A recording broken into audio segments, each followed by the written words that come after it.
So this is quite important, what I've been reading.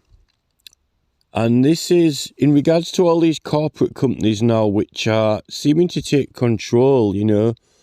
A lot of the big platforms, not only Google, actually Google and YouTube, you know, and Facebook, all of them who, you know, don't really respond or don't really give many answers and don't want to reply. They're talking about it on the Jimmy Dore show. Jimmy Dore's the other presenter on Jimmy Dore. Not that, well, there's two other presenters on Jimmy Dore, but the other guy who normally takes over the main spot for Jimmy Dore. And it says here that, you know, when these companies refuse to respond or go into detail or just ignore you, when they say the policy is like, you know, or they can, for example, closing accounts for no reason or any reason. Well, they can't have no reason or any reason, because there are a lot of reasons that are unlawful or illegal, like, you know, discrimination, you know, sex, race, gender discrimination, all those, opinion, belief, all those, if, you know, if that was the reason, then that's illegal. So they don't have a right to do it for any reason or no reason, but they claim they do. And then when you try and question them or quiz them, they don't want to give answers on many occasions.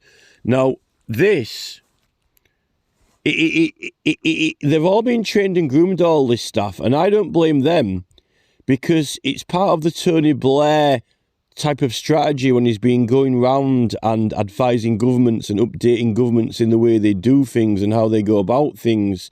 And it's power and control, and it's manipulation of people, even in the face of rights that, you know, some of these people created, some of these ministers created. You know, like Tony Blair was meant to be flagshipping freedom of information. Information was free. But what's actually happened now is they don't want to give over any information. That they don't want to give information.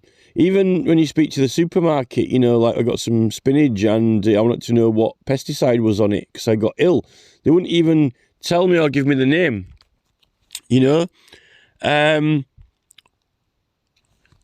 it's the staff who are being trained. It's like this Starship Enterprise #1 Starship Command rank officer and file, and it's taking over everywhere.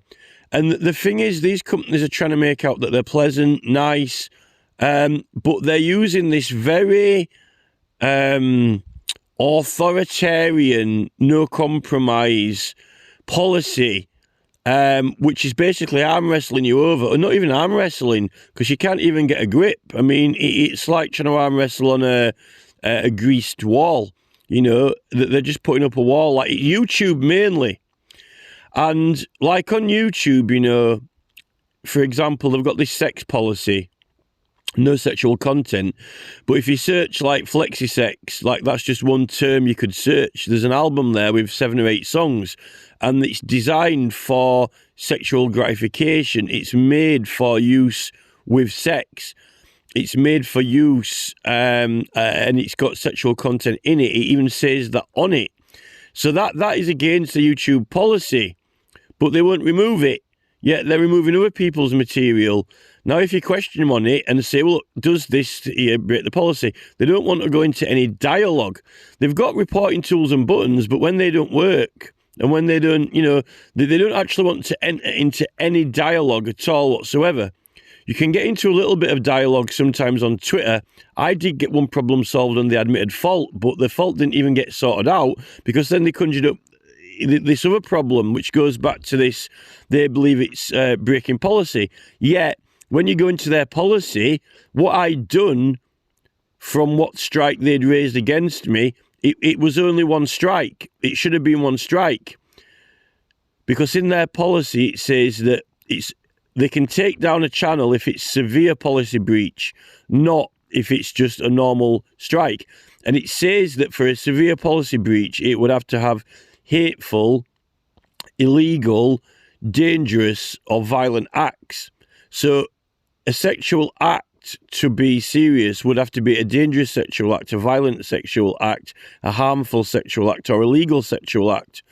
Otherwise, the normal policy on sex wouldn't just be a normal policy violation, a regular, which you get a strike. And you're supposed to get 3 strikes before your channel gets taken down. Otherwise, you wouldn't have 3 strikes. If that particular policy violation was, just the normal sex policy, why have 3 strikes, basically? Are they saying 1 strike doesn't exist? And if you can have 1 strike for a policy violation and you need 3 of them, then that's not serious, right? Now, here, I was looking in trading standards and consumer rights, you've got this thing where you're allowed to complain about something if a company's doing something wrong and it doesn't affect your statutory rights, which means that, you've got a right, basically means you've got a right to complain. It means if they've done something wrong, you are correct, you are acting correctly, you're doing the right thing to complain about it, and that shouldn't affect the service they provide, just if they do something wrong, basically, and it's not your fault, just because you say the words, excuse me, you've done something wrong, you've got the right to raise that, to notify them of it without them saying, they can't use that to say that you're doing something wrong, because it's almost like, if you didn't have the right to report a crime, that's your statutory rights. Really, as a citizen, if someone breaks the law, you have a right to say, look, you've broken the law, without you, they can't say you're doing something wrong. If you say, excuse me, I've been robbed or assaulted, they can't say that, oh no, you're doing, but by raising the matter, they can't then, say that, oh no, you're doing something wrong as a citizen by reporting it. Companies then mistreating you, or companies refusing service because you've legitimately raised a legitimate concern, as Andrew Bridgen would say. But here it says, look, I searched this and I found this answer, right? And this is to do with the statutory rights. One purpose of such language is that the consumer cannot later claim that the company tried to hide those statutory rights. Well, this is the language. They use certain language, to evade having to answer questions, or they're saying, no, it's our policy, but their policy says they have to comply with federal and state law. And a lot of federal and state law and foreign law, you've got things like, civil procedure rules in law, which means that, in the criminal and civil procedure rules, that there are legal requirements that, if there's an issue, it says instead of wasting court time, have the parties is there evidence that the parties have made a real effort to try and resolve the problem out of court? And have they identified what the problems are clearly, so each party knows what the dispute is with each other? You can't just say, oh, any reason or no reason. Then there is no dispute really. If you went to court on any reason or no reason, if there is no reason, what evidence or argument will you put? It's almost taking away or stealing away the point itself, or they don't need a point. Now, if you are to follow rules or directions or even the law, you need to know what it is. It's almost like the government making a law up saying that, any law or no law, we can arrest you for any reason or no reason, which they're starting to do now, which I think it's illegal, or on suspicion of this or suspicion of that, or people just carrying a flag, in public, and Graham Smith from Republic getting his signs taken away at Charles' coronation when he'd already prearranged it and stuff. But there's this sentence here that stands out, though, when it comes to Google and YouTube, and that is, it says that in some consumer protection statutes, attempting to deceive a consumer into thinking that he or she does not have the rights granted by statute may itself be unlawful. So that's basically fraud, giving a false statement, or lying in business, being untruthful. And if they're doing this on a large scale, then it's like racketeering, really. If you've got a large company network organization like YouTube, right, who are deceiving consumers into thinking that they do not have certain rights that are granted by law, may itself be unlawful. So that's basically lying to you. Now, I can guarantee to Paul Groves, who is YouTube legal director, that under the civil procedure rules, they are required to give certain information and make certain efforts. Now, they'll let you submit an appeal and write down, but I don't think they're giving enough information to identify what the problem is. And it says that you've got to make proper efforts outside of court. Well, I made all the effort by trying to contact him through Twitter, and I got one matter resolved. Well, they admitted fault, but it didn't actually get fixed. And the other matter, they just send the same message every time.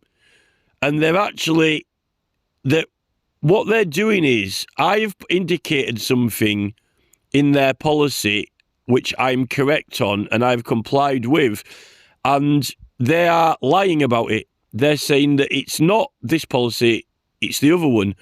And the one that they're using, the criteria and words for it are not applicable to me or my video, what I did. So it's non-applicable. So they're actually lying about which policy is being used. And they're lying. So that's fraud.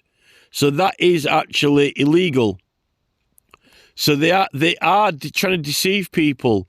But all these platforms, any platform that claims they've got a policy, they can do something for any reason or no reason, just because, if they just don't choose to, or we don't want to do business with you,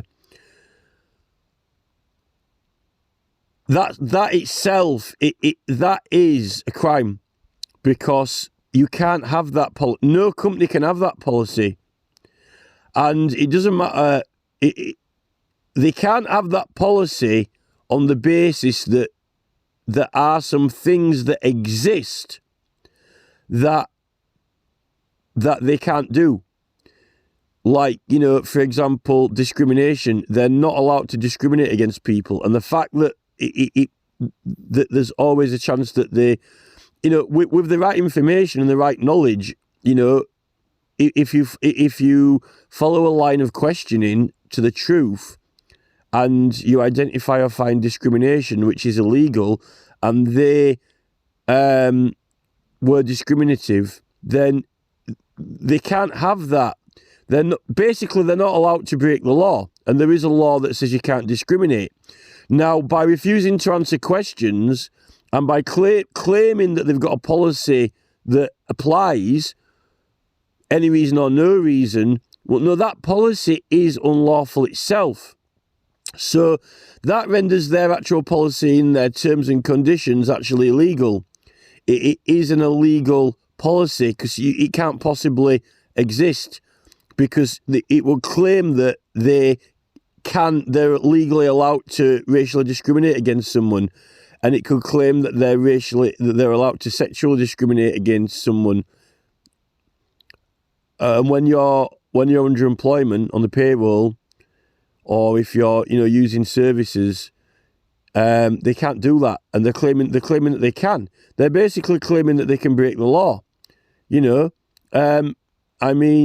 So and that is illegal. But this is the whole culture that Rishi Sunak and Tony Blair and David Cameron have championed and pioneered. It's the one that Tony Blair's training governments with.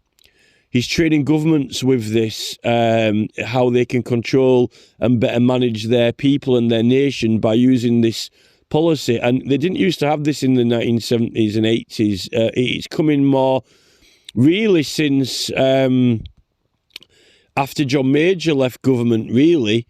I really think that Tony Blair, he made out and claimed that everything was going to be transparent and everyone could have information and speak freely about things, and the companies and corporate used it against the government to get all the information on the government. And then what happened is the government got sold off by Cameron. So then we didn't even own half the things. And now these companies are not abiding by this transparency thing at all. They've gone the other way. They've gone the complete and total opposite from what Tony Blair said. In fact, they don't want to give any information really. But what they do is they're actually now behaving and conducting themselves against us as if they have the right to freedom of our information, of us. And I think that's how they wanted it the whole time. But if Tony Blair believed in freedom of information, then they can have all information on us and we can have all information on them. But that's absolutely not the case. What the case is now is that they are brickwalling us and don't want to give over any information, and they're even lying and saying they can do things for any reason or no reason. And now they've used entrapment. They've used an entrapment and malware and Trojanware to manipulate and get all information from us. How can it be legal? Now that Google is listening to a mobile phone all the time, right? And even, Robert F. Kennedy Jr. has said this. When you go to the doctors and you've got your phone in your pocket, that's meant to be absolutely confidential medical information, but your phone's listening in on you, and that is a serious confidentiality breach, a very, very serious confidentiality breach, even if your phone reflects one advert back when you're in the doctors, because they're not supposed to know your private medical data. And I think that this is such a large, big issue with this whole lockdown process and now we've found out, from Dr. John Campbell and, other people, that we didn't even need those masks. Covering your mouth up when you're in the doctors and when you have to go to the doctors, there's a psychology in that and there's a distraction in that. There's a national psychology in that covering your mouth up, They don't want people to talk to each other. People are blocking and banning each other all the time because they've encouraged people to block and ban each other on whims. A lot of times I'm going to a business now and I just ask them for a service, and really, in the past when they would have given the service, now if they just can't be bothered, they just say, no, we're not going to do it. And you used to have a fair right to a service if someone else had it, and now because they're just used to, things they can't be bothered with, they're blocking. And you end up having to go to a big company or Amazon, unless you're a massive company doing a big deal, but, people are just now so intolerant. It's by design. But going back to the doctors, I think that Google getting data on you just for advert, only for for adverts, that's got to be a confidentiality breach of medical, and they're trying to kind of make this okay by bringing in. Jeff Bezos were planned to coming in for the NHS and Amazon taking over the pharmaceuticals. Well, we didn't need half of these pharmaceuticals, and these pharmaceuticals are bad for us, and the diet we've been fed, has been dropped the sperm count by half and so forth, and then the diabetes and cancer.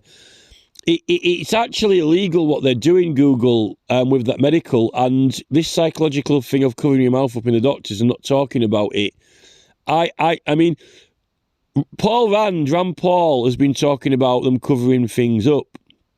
If they're sloppy, if they're just, if it's professional negligence and they're just incompetent, he said that's one thing. But when they actually actively try to cover something up, when they did it wrong on purpose or they knew they were doing it wrong, that's criminal.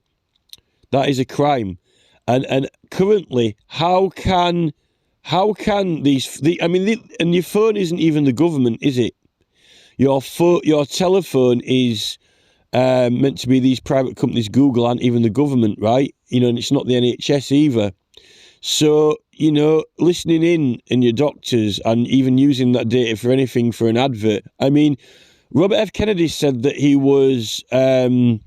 Robert F. Kennedy Jr. said, he said that, he's with his wife, at home or, in the bedroom or whatever, and he says something about his teeth, and then he's getting ads popping up about it. Now, if he does that in a doctor's surgery and Google are doing that, it's got to be a confidentiality breach.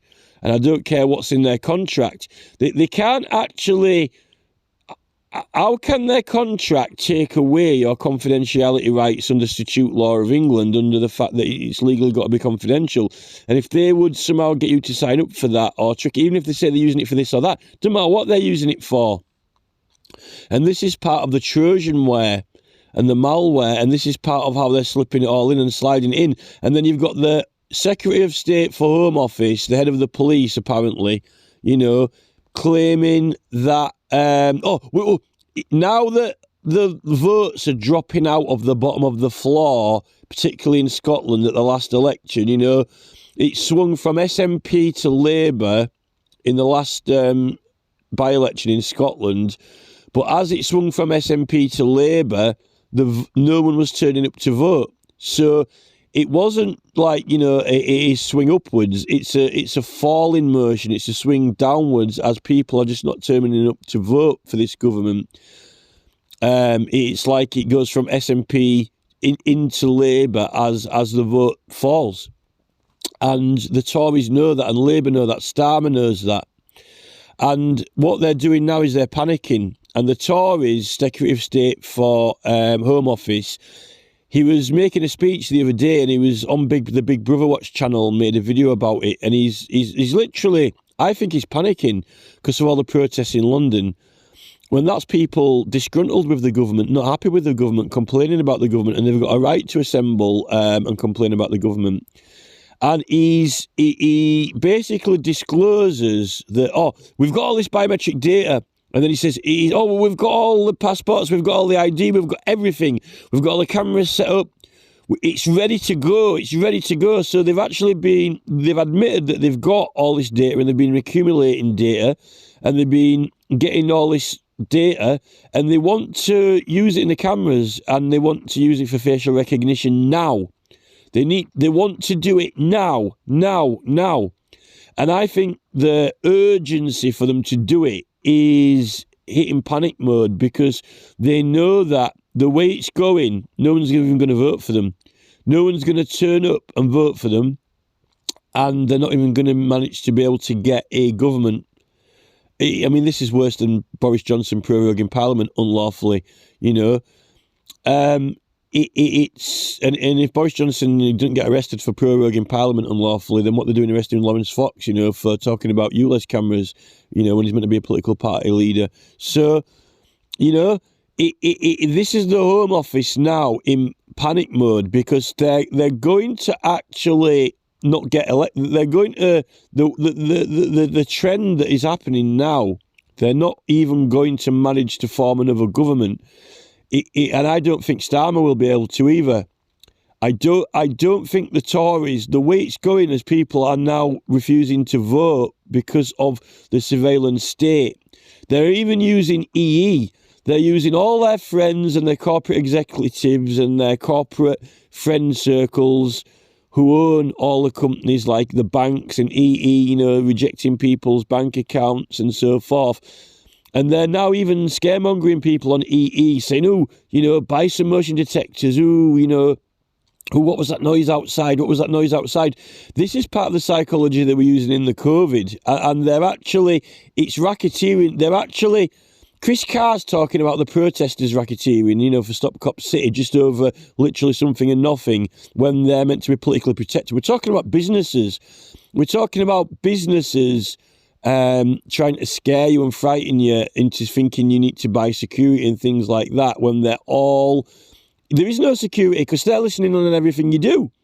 I mean, these people are listening on everything you do, and then the government are wanting to use that to restrict your movement so you can't even go out or do anything. I mean, but then the government want you to have motion detectors to protect you from criminals. These motion detectors are going to end up being tied in for, if they're going to use your own motion detectors that you've paid for and you've bought outside your own house to prosecute you for leaving the house or for leaving your village. Who would pay for that? Who would do that? And now they've got these bright alarms. Everyone's got these bright light up alarms, and everyone's seen other people getting bright light up alarms, and everyone's going, I'll have one of those. Why have they got these? It's never mind covering your mouth up with a COVID mask. You cover your eyes up, seeing what people. Why is everyone getting cameras? Everyone's scared. They're actually they are using psychology on us. And at the same time, they've been ushering in all these massive amounts of immigration. The crime levels gone up. We shouldn't have any crime in this country. We're meant to have got more prosperous. Why is there more crime? The police have reported that statistics of crime is primarily, certain ethnic groups, and there's the whole, Farage thing about immigration, which I'm not taking a side on, but I know for a fact that is a major part of the crime statistics, and the police have admitted that. That's not my opinion. This is the police's statistics. So they know what Google and YouTube and Zuckerberg and are doing with these devices, and they know that that's got a certain technical. There's a problem here. This is infringing on people's medical rights if they go into a doctor's and they've got the phone in the pocket. And I don't know who's raised this with them. Someone will have raised this issue through freedom of information or through complaints to the government. Someone will have raised that issue with the government, and they know that's a major flaw in this plan that they've got, But look at China. They've got bugs in cameras everywhere in China now, and they've got all this behaviour and social point system. I don't know how that would work in England, with, medical data. If it was, big, the government with the BDI into the doctors, when the government, the NHS or whatever, fair enough. But when it's Google, I think they've crossed the line, because Google aren't our government. And no matter what, the government are telling Google to take videos down and to, giving orders to Google, it isn't the government, and they don't have a right to know our advertisers, don't have the right to know our medical information. And, also, a lot of this is Trojanware. It is entrapment. They give you the phones and then they make it so unless you accept these terms and conditions, it's not going to work. And once they get you, to need the phone. And the thing is, what they're doing with the phones is now, even when you log into a website, right? When you log into a website and you put your password in, it's actually not letting you log in unless they send you a text or WhatsApp. That means if you haven't got your phone with you, you won't be able to log in. So if you aren't carrying your phone around with you everywhere, you can't get into websites. It's almost like having a key. Your phone is the key. Even your password is not actually the key anymore. And that is really the real digital ID. All this talk about introducing digital ID or some sort of passport or card is a lie. The actual mobile phone, it is the digital ID now, because it's got all the things you like, all the things you don't like, or all the websites. It's your identity is your mobile phone, and that's the trick. There is no bringing in the digital ID. They've already got it, but it's being used unlawfully, and it's not a government phone. If this phone was issued by the government, it would be, but it's not. It's private companies, and they don't really have a right to certain things like medical data. That cover-up of the mask and this is like the elite who are the ones who are taking over us, the executives who are all intelligent and in on this. They would know about that clause for medical rights and figure it out. And that Conservative Party, people who are affiliated with that party, they're being psychologically worked on as well, because they've got things that the government could probably incriminate them on, and I think it's kind of a threat. But what's happening is the major platforms are using unwarranted force against us, and they're lying about policy and they're lying about law and rights. Basically, when you don't need to go to court, when you're right about something and you set it out, and they're just basically refusing to comply, that when they've got a policy which says we will comply with foreign, state and federal law, their policy actually is that they will comply with what the law says. So you don't need to go to court if their policy says they will comply with state and federal law, because they have to. in their policy. So when they're breaking their policy, they're the ones who are in breach of their policy.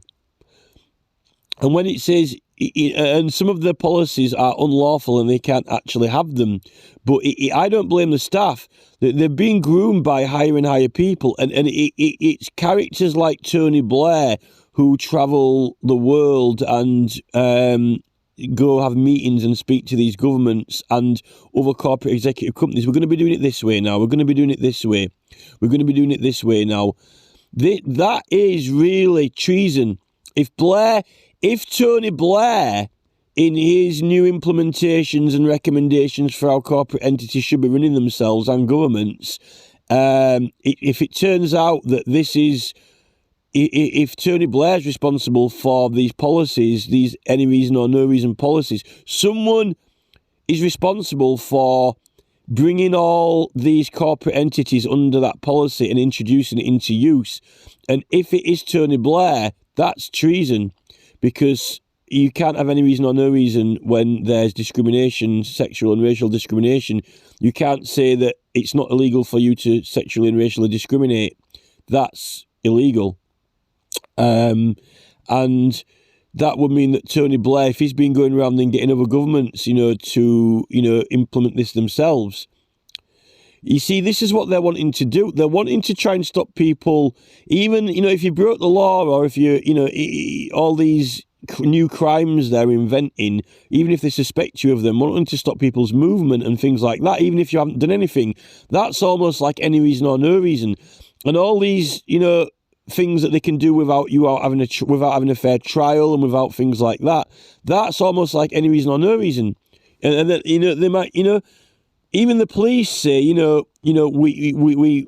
might have this on you, or you might be going to do this or that. But it's getting ridiculous when you actually haven't done anything wrong. Effectively, on the principle of that, the government could just say we suspect everyone is going to not vote for any political parties and therefore not have a government in place. Therefore we're going to, we'll lock you all down so you can't go anywhere, and we're not going to let you out unless you agree to vote for this party or that party. They could start doing all kinds of manipulations. I really don't like the Home Office. The problem with the government is, they sell out for fame themselves. And I think a lot of like the police, a lot of Extinction Rebellion and people for the environment, they're believers in that cause. They've been, whether or not you believe in that cause or not, they do. And you can see all the things that they're doing when they believe in something there. It compels them to do all these actions and, all these protests. And it's because they're believers in it. In a way, it is a psychological conditioning, really, to a certain cult or cause. Now, the thing is, the police have been indoctrinated into a certain cult and cause of the police. They've been conditioned when they have to, go see deaths, dead bodies, accidents, things like that. They become highly politicised to their cause, because they see deaths, and that's what they're doing all the time. And they become very, very highly politicised to their cause and believers in it. And then they become extremists for policing because of that.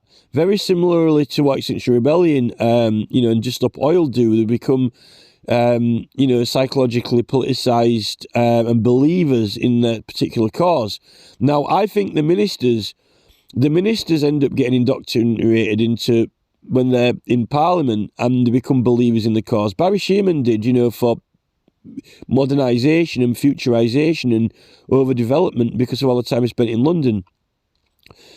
And when these MPs, you don't have to do that job, and you don't have to be famous, and you don't have to have, people complaining to you all the time. Through YouTube, they've ended up getting a lot of people to end up being famous or getting attention when otherwise they won't want to do, right? And that has certain threats with it. That's no excuse why we should all be, sold security and motion and movement cameras.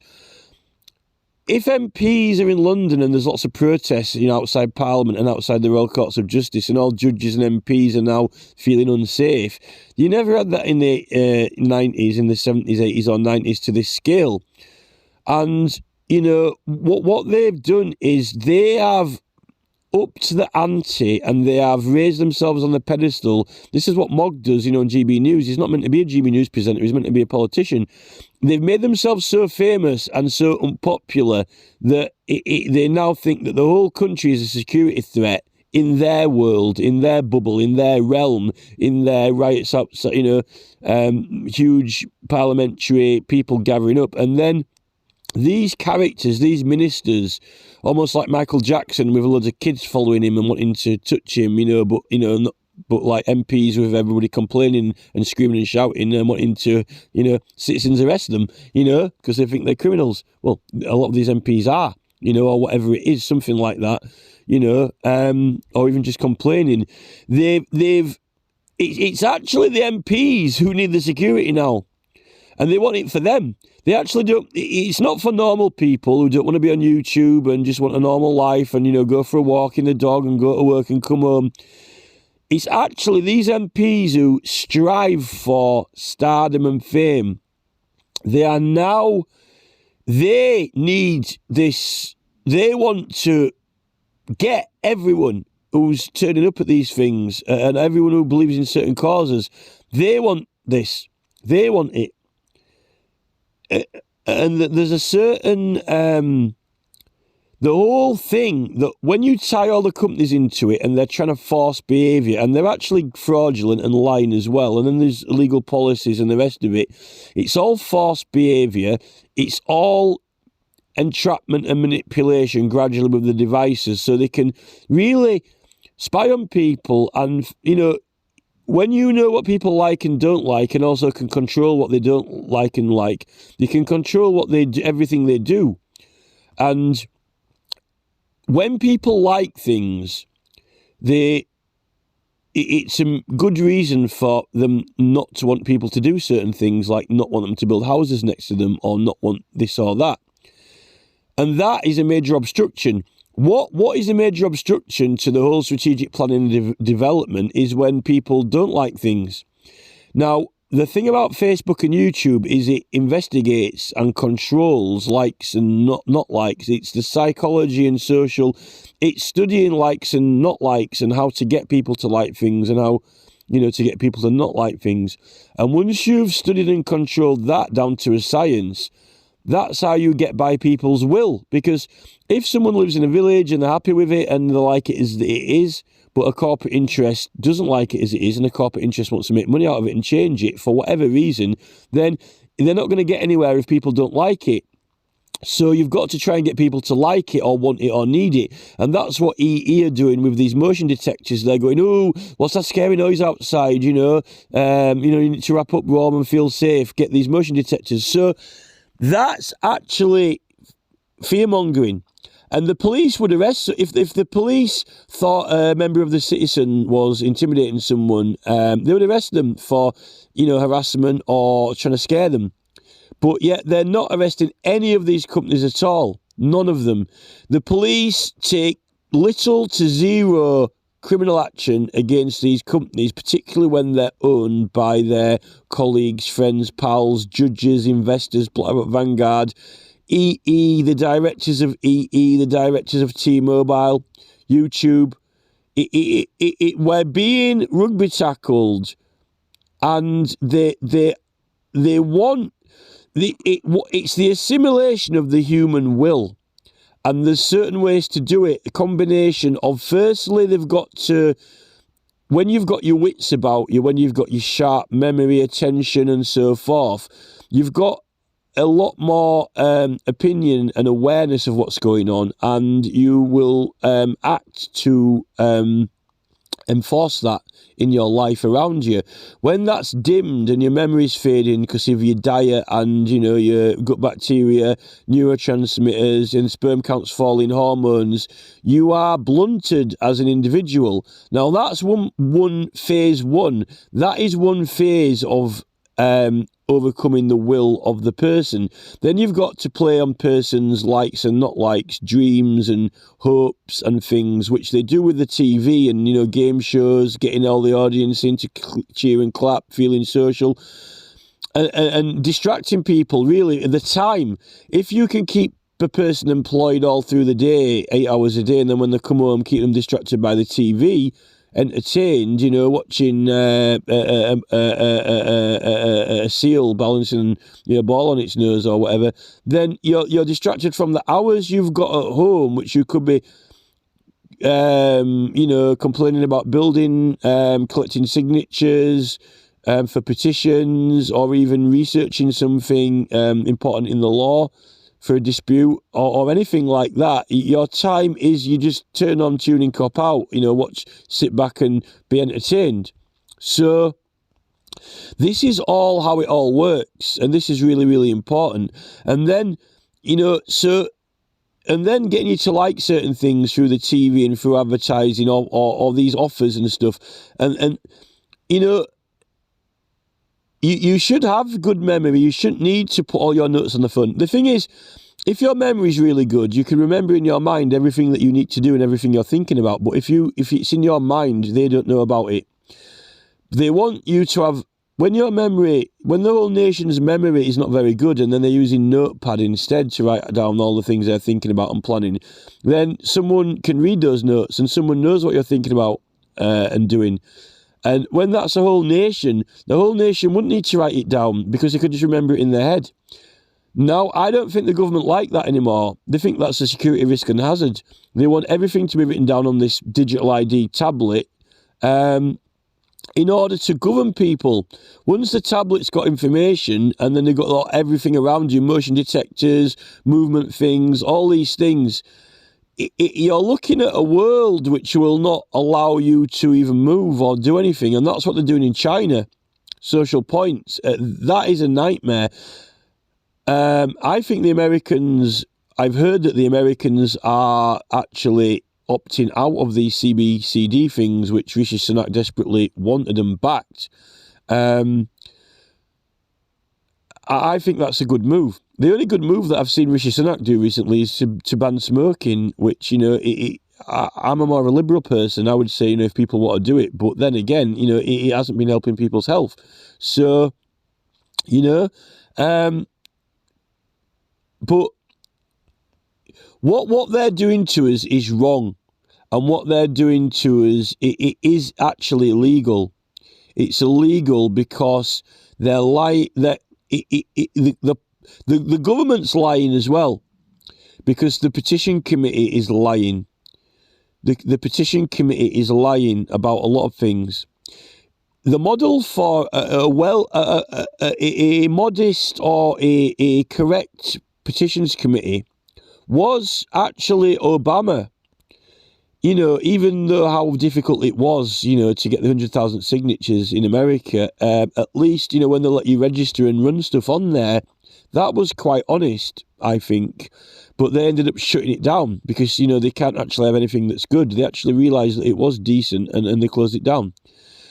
The UK Parliament Petitions Committee are lying about things that you can run and do, and they're lying about claiming they don't understand things, they don't know what you're asking.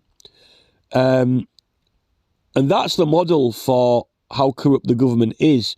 You know that when someone claims they don't know what you're asking or talking about, when you made it quite clear, you know that you've got a corrupt government. And when there's something in law that says you can do it, but they're restricting, and when you're trying to explain what you're doing and how, and then they're trying to restrict how many words you can write, so they make it very difficult for you to actually explain it, because you can't even write the words down, and they don't even let you attach evidence, you know there's something wrong. I saw this through the courts, manipulating procedures and so forth, very controlling. Even when, you're doing the right thing and you're supposed to be able to speak, or you can do this or that. Very, very, very controlling people, even, when you're doing the right thing or you're following something correctly. And that obsessive, compulsive, controlling personality in the justice system, it comes through with Max Hill when he is bringing charges that he wants to bring, when he can't even bring them, and he's ignoring entire volumes of law which specifically deal with the specific thing. Max Hill is the model for the police chiefs, because Max Hill, the Director of Public Prosecutions, who's now stepped down, he is a spitting image of, he's like the Met Police chief's twin brother, separated at birth, and this is how the police chiefs deal with their job. And on that basis, it is corrupt, and that's why they never dealt with the illegal road signage properly, because they didn't want to be liable. And then you've got the government investing. All these companies now, governments aren't really supposed to invest and make profits out of certain companies, or if they're making decisions in government, they're not meant to have financial interest in companies. We know that from the law, the rules for commissioners, local council commissioning works. They can't be making any profit personally out of the decisions that they make. And that principle actually exists, and I think it should exist with Rishi Sunak, and does. And I think that Rishi Sunak's lying about it, and the government are covering that up in the same manner that Rees-Mogg's trying to ignore and evade the whole GB News situation, when, because of the merit that he's an MP, and anything that he says really can influence voters in elections or sway the votes. He's not supposed to be on there as a presenter, and he's lying about it. And it's the same thing where like Nancy Pelosi in America and so forth. The Americans have got the law wrong.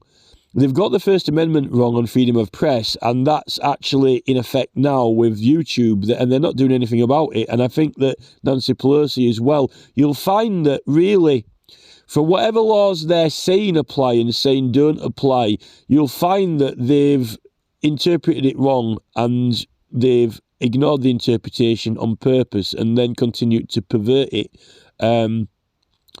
When you actually look at it and go back through the law and look at the principle that's in effect and why, and the interpretation of it, you'll find that it is illegal what they're doing. And what they're doing is they're tackling us, they're taking us down through Google, through YouTube, through EE, through the mobile phone companies. They invest in these companies, and this is the whole world of Rishi Sunak. I'm not saying Rishi Sunak himself is a bad person, like, go around headbutting people, but it doesn't matter how polite you are in life. It doesn't matter what niceties you've got and how you smile, and if you handshake and give a bacon sandwich to a starving man. It's the fact that they're lying in government, and they're lying to keep power and control. And they're also bringing in laws that really are unlawful that they can't do. And they're making up, this, any reason or no reason crime, which that's really illegal because you've got to have a reason. And they're using their companies to force, they've entrapped us into this digital ID, which is the mobile phone. We've already got the digital ID. They're already using it, not directly by government, acknowledging that it is a digital ID and you've got it. And then now the Home Office have revealed that all along they're absolutely obsessed and passionate about this facial recognition, which they're wanting to go like China the whole time. And these draconian laws that the Russians have brought in, these wars are collaborated. No matter what they tell you, I think it's possible to find the evidence. Like, Rand Paul's trying to find the evidence on Dr. Fauci, and they won't give it over. The companies won't give it over. I think that there is a nod and a hoodwink between these military commanders of different countries, and they understand that in order to get all these things, these ultimate controls over the people, they can't. If the people are getting along with each other, they're not going to be able to do it. If there's no crime, they're not going to be able to do it. They need crime and they need conflict, and unless they create it, there won't be any.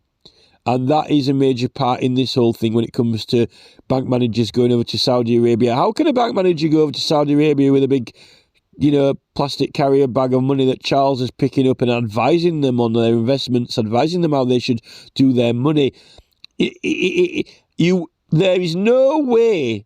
I don't care what the newspapers are reporting or what Matt Kennard is investigating. I don't care what Rishi Sunak's telling you or what the news are telling you or what.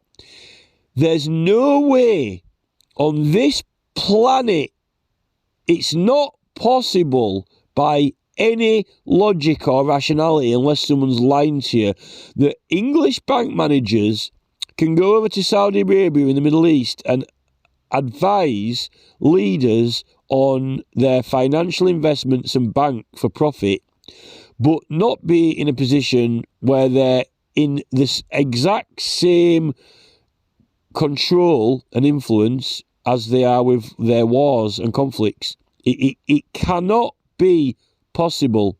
In fact, it's impossible. It's impossible. And on that basis, I think it's criminal. And they are in control of it. They are in control of the whole thing. And this is where we are now with it. I accuse the Home Office, the Secretary of State for the Home Office, of fraud and corruption, crime. And his party, his Conservatives, his Tory peers, and his Labour Party peers who are booing off Andrew Bridgen out of Parliament, telling him to get lost and go away. These people are assimilating the human being. The goal is to own the soul and spirit completely of the human. And if they don't comply, have a framework around them to force compliance in every action, every motion, every notion.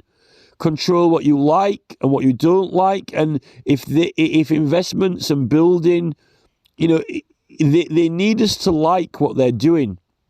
And they need us to buy it and want to buy it. And when you like something else or don't like it, they're not going to get anywhere. YouTube and Facebook, social media, it's not even about your life and how you can make friends and help you. The whole time, nothing's been helping people in their areas. Nothing's been helping people keep a nice area. People are having noise, they're having hassle, they're having things built they don't want. They're not making any money at all. It's the corporate are making the profits out of it for their benefit. And, all this EE motion detectors, the people aren't making any money out of it. You wouldn't need that in the 1950s. And even, people shouldn't really be wanting too many material things anyway.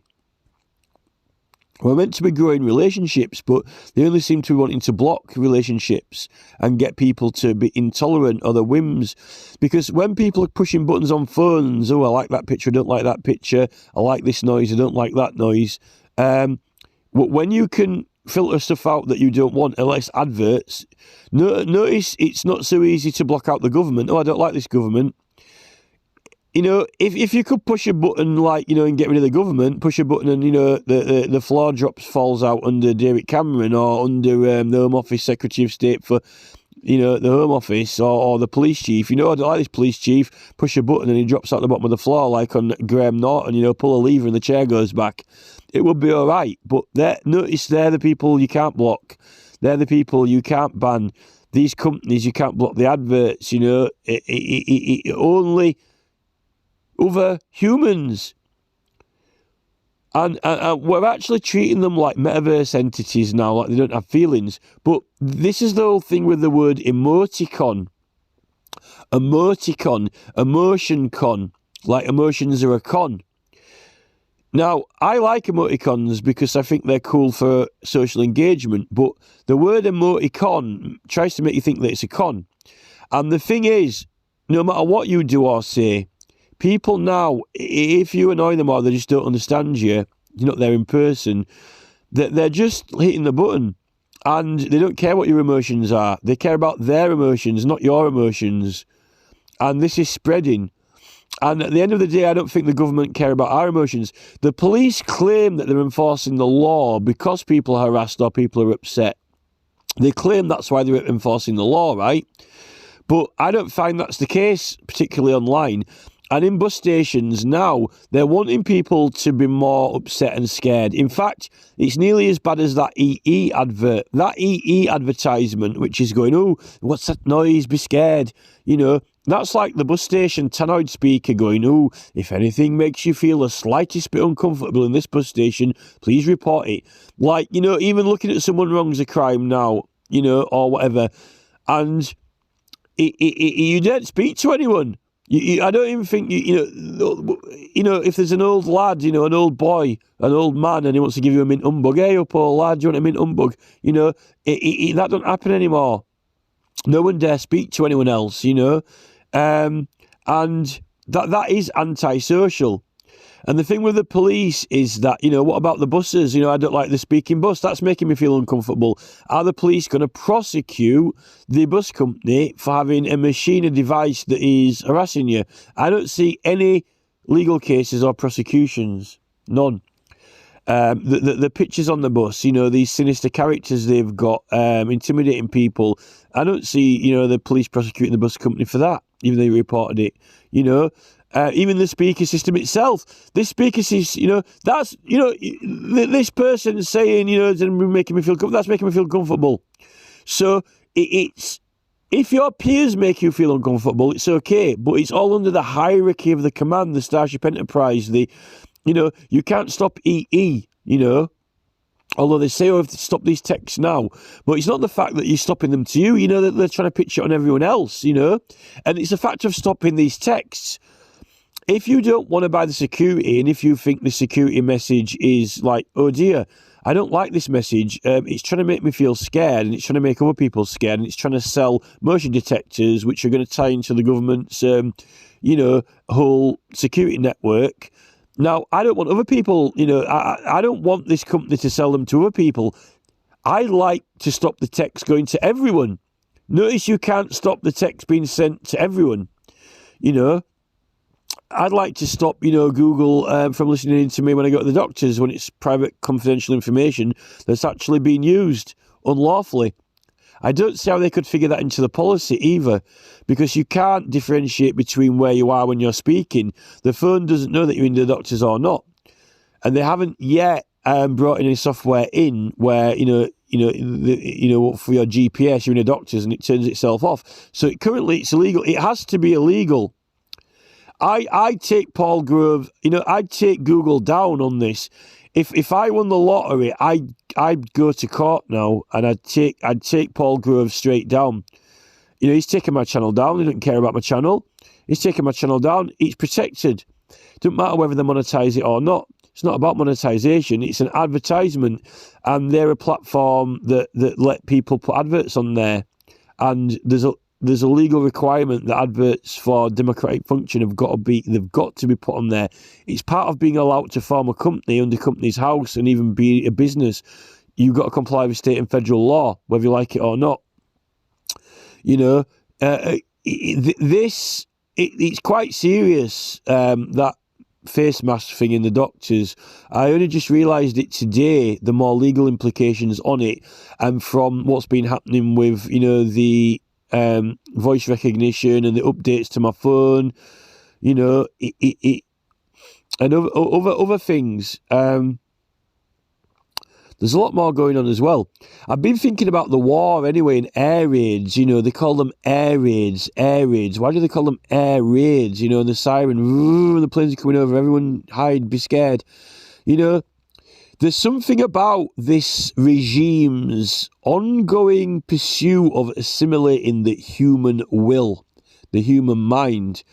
And no matter what you think about Hitler and the Germans in the war, there's something powerful about being able to get your entire country to cower in bomb shelters and be scared when they hear a siren, afraid. There's something about the assimilation of the will, as if it was some big experiment even then. And then even if they didn't want to work, people didn't want to work, they were liberal, but they got them all going into the factories. All right, you're all signing up for service, whether you like it or not.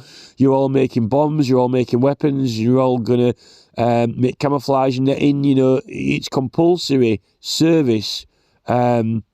And then sending each other, sending each side at each other. Neil Oliver's done a video about this the other day called D-Day. He's been talking about the war. I think the war had a lot more other motives behind it than, I think we had a dispute with Germany. I don't disagree we had a dispute with Germany, but there were disputes between political classes, between liberals and non-liberals, between Labour and non-Labour, industrialists who wanted everyone to obedience and work. And there's something in the whole procedure and process of the war and the whole gas chambers that were designed and built to look like the groves and the ancient temples of the conquered culture and so forth. And what they're doing now, further assimilation of the will to the next level, they can get you to work, they can get you to cower and be afraid. We used to be the law. The law was by the people, for the people, and you can enforce it.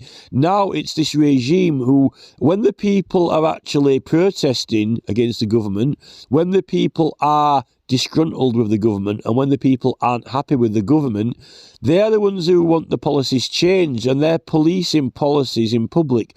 But now the police are policing them. And that's where the difference is. The police don't have the right to police politics. But now they're even arresting Lawrence Fox and people like that unlawfully. And I don't think they can. Well, I think it's illegal. I think Lawrence Fox's arrest is illegal. And I think that, the police are now, they're the new model army of the corporate elite. And when the corporate elite get this facial recognition and everything in lockdown movement, digital ID, and even when the way they're going with it, these are the same people who are advising these corporate entities like Tony Blair, ex-Prime Minister, Nick Clegg, President of Facebook.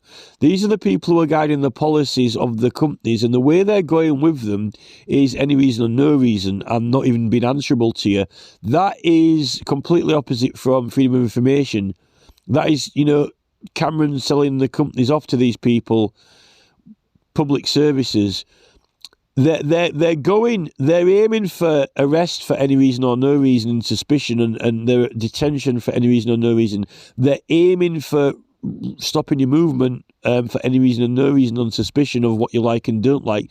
That's what they're aiming for. And they're aiming for, if you're a good little Keir Starmer, if you're a good little David Cameron, you can be free and you're allowed to do what you want because you're a devoted believer in that party, and you're not a Jeremy Corbyn defect, you're not a Jason Williamson defect like Sleaford Mods. Anyone who doesn't even follow the party line now is being thrown out. It is beyond fascism. It's beyond fascism because of the deception of politeness, the deception of friendliness, the facade of smiles, the facade of, they're claiming they're doing it for the good.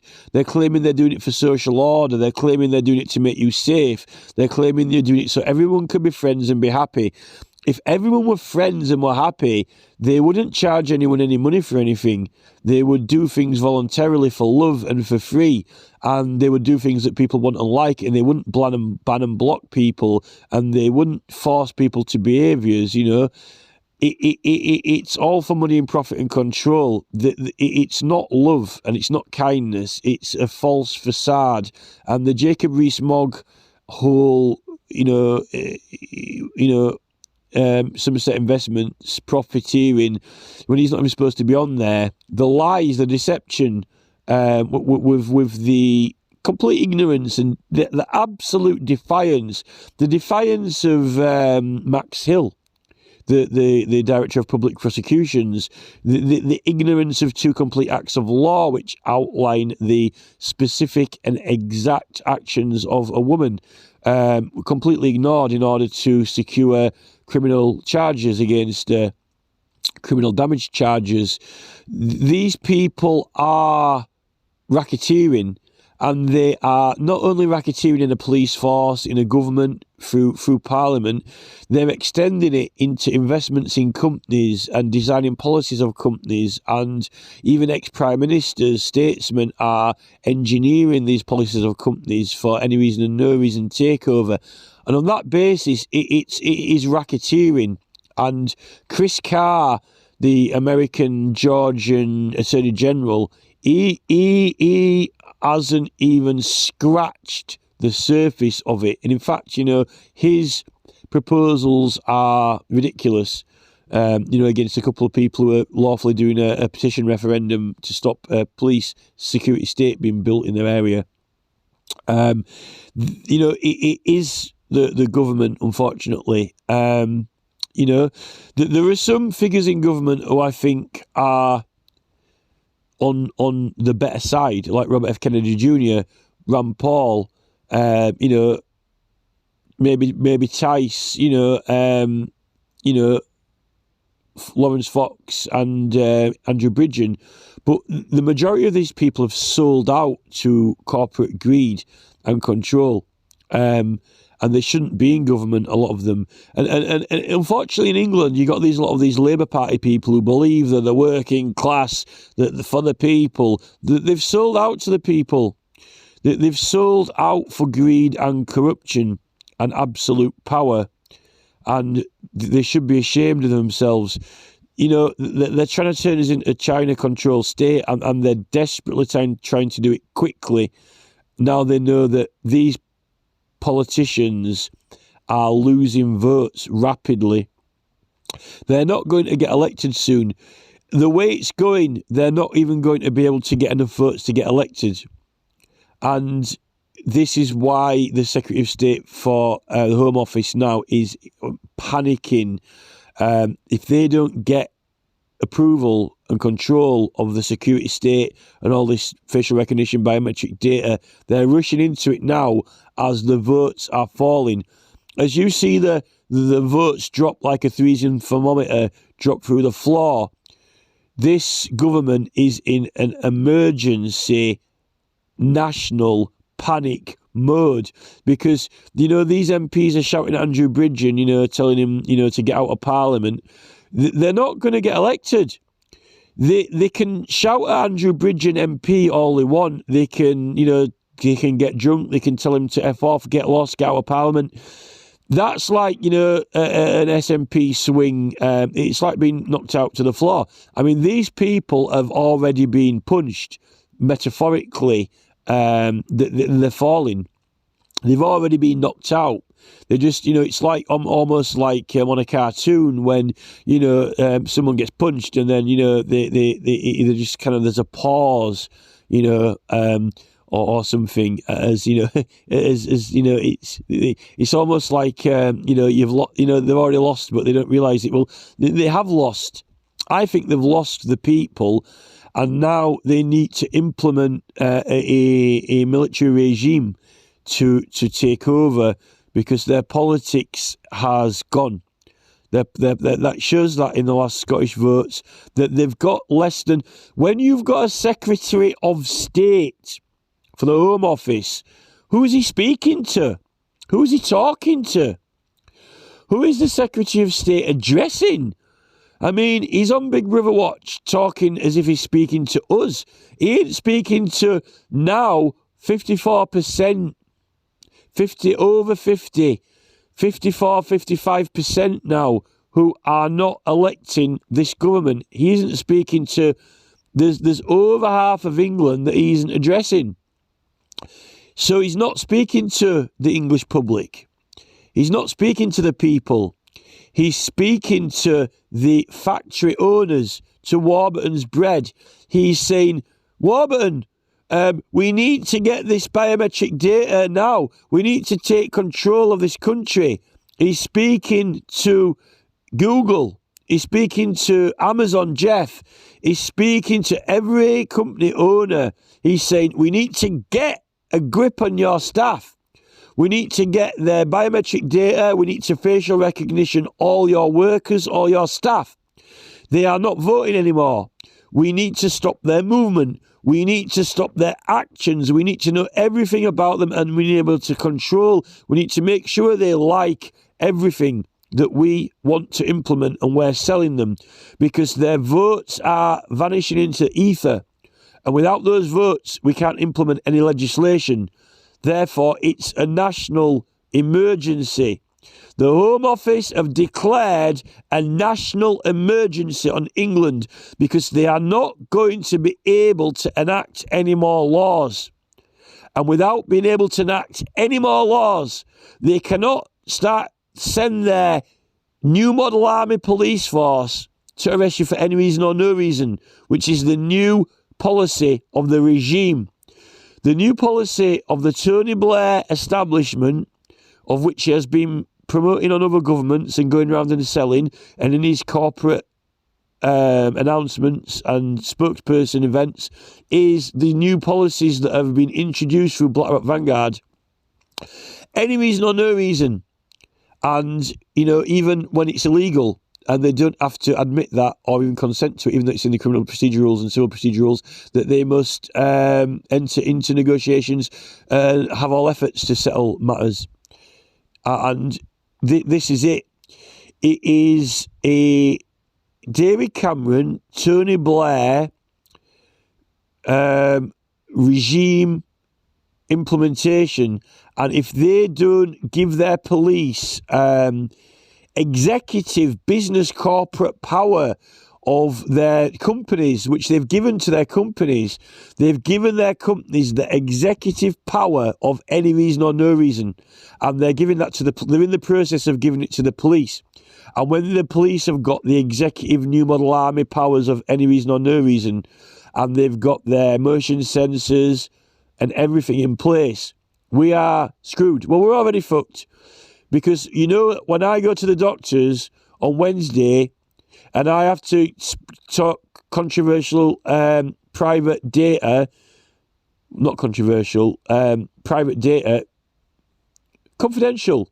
When I have to speak confidential medical data to my doctor, and then Neil Mohan and Paul Groves are, and Greg Secker are,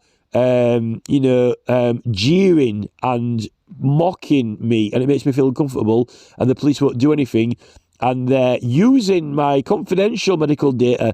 I know that I ain't sat in a doctor's with a mask over my face. I'm sat in a doctor's with an illegal device in my pocket, which is making illegal motions which I didn't consent to, and in law cannot be consented to because it is currently illegal, unlawful, like the policies themselves, which are unlawful. And on that basis, Google are under arrest. Google are under arrest. And possibly even Mark Zuckerberg as well. Possibly under arrest. They're all under arrest. The whole government are under arrest. And the people have the right to arrest them. And the people have the right to turn up outside Parliament and arrest them. And if the police obstruct them, they're obstructing under the Criminal Law Act 1967, Section 4.3, the police are breaking the law. When everyone turns up to arrest these ministers for crimes, the police can't obstruct them. And if the police do, they're breaking the law. And if the police say MPs can't be arrested, then I would say, if I was the Met Police Chief, if they say we can't arrest the ministers because they're immune, like Anningfield, if we can't arrest Rishi Sunak, if we can't arrest Rees-Mogg, then I would suggest to the Met Police he better drop the charges against Lawrence Fox very, very quickly, exceedingly quickly, quicker than quickly, with speed, with haste, and that is my advice for the Met Chief Police Officer, because he is a criminal man in a racketeering organisation which has put illegal road signage around this country with contractors to mislead the public and extort fines out of them unlawfully, criminally. And, they need arresting these police. Any police chief, any police officer who's had on a speed gun.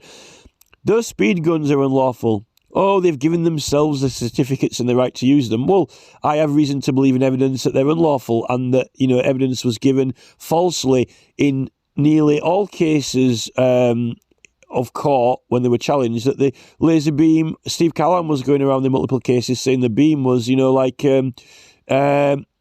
feet wide, when it's not. The active beam is a doorknob handle size.